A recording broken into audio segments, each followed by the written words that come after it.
Hi, this is Lori Neverman from Common Sense Homesteading, and this is the final bed on our July 6, 2014 garden tour.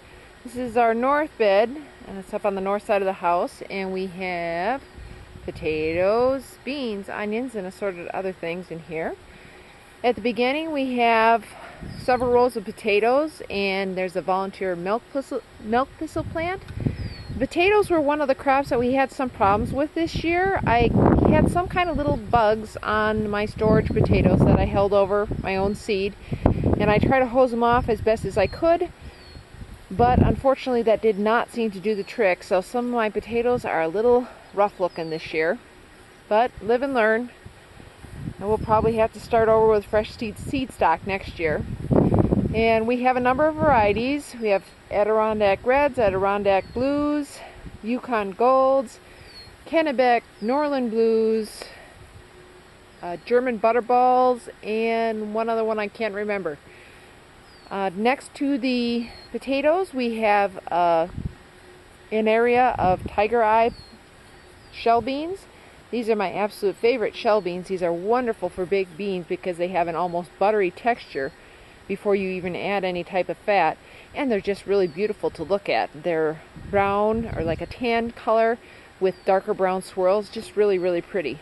And the great thing about shell beans is basically you plant them at the beginning of the season, make sure they're weeded enough to get well established, and then when you plant them in a block like this, they will shade out the weeds, so they're pretty low maintenance for the rest of the season.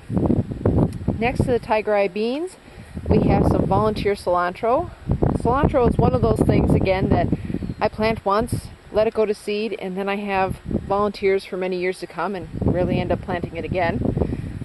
Along with the volunteer cilantro, I also have some volunteer amaranth. That's the reddish plants you can see right there, the pretty red and green patterns.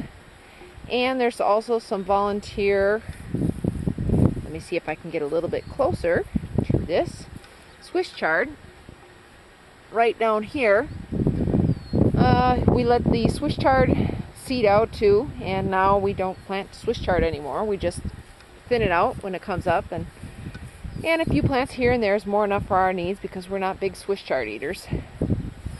Next to the cilantro we have more sweet onions. We go through a lot of onions. Pretty much every savory dish we start with starts with a pan full of sauteed onions.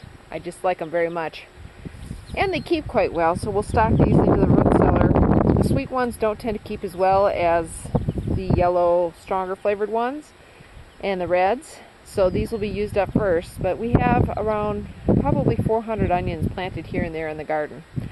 Within the onion patch you'll see some more cilantro right down here, some of the amaranth, some sweet alyssum. That's a wonderful beneficial insect plant.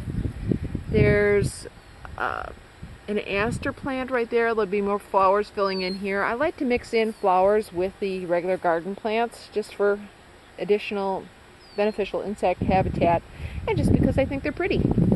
And see, here's a huge patch of amaranth next to the early cabbage. More early cabbage, more onions, love the onions. Now I'll need to take these amaranth out of here to make room for the cabbage as they continue to grow. The cabbage are just getting to the point where they're starting to thin up, so they're going to be needing a little bit more room. So I'll just thin out whatever else is volunteering around them.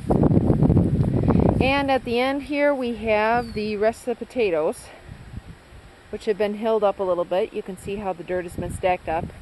We'll probably add some straw mulch to provide additional cover for the plants, give them more room to actually set their potatoes.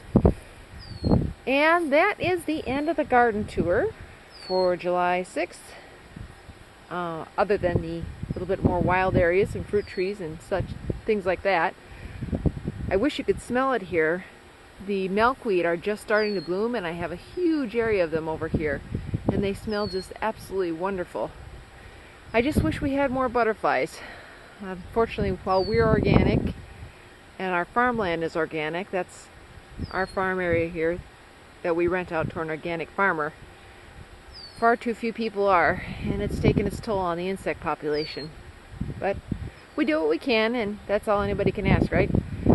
So, Thank you very much for listening. If you'd like to learn more about gardening, please visit the website at commonsensehome.com/gardening. We'll have a URL at the end of the video, and we'd also love to have you subscribe to the channel for more videos later on. Thanks much. Bye.